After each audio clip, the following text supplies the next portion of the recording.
All right, so sometimes on these Mojo locks, and I'm just gonna kind of show you when you lock it.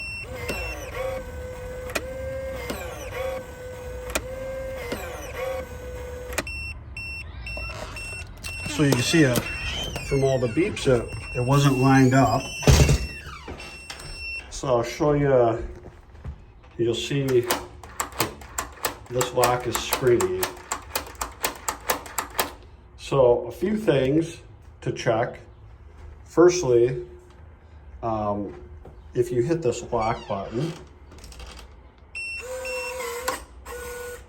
okay, the lock won't be springy anymore. Okay, and so let me show you this again.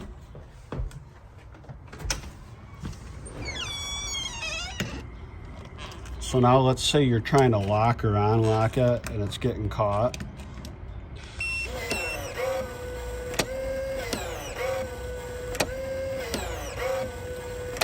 So what we always suggest is you pull towards the door seal or the door jamb, which would be right here. So if you just pull it, now it locks just fine.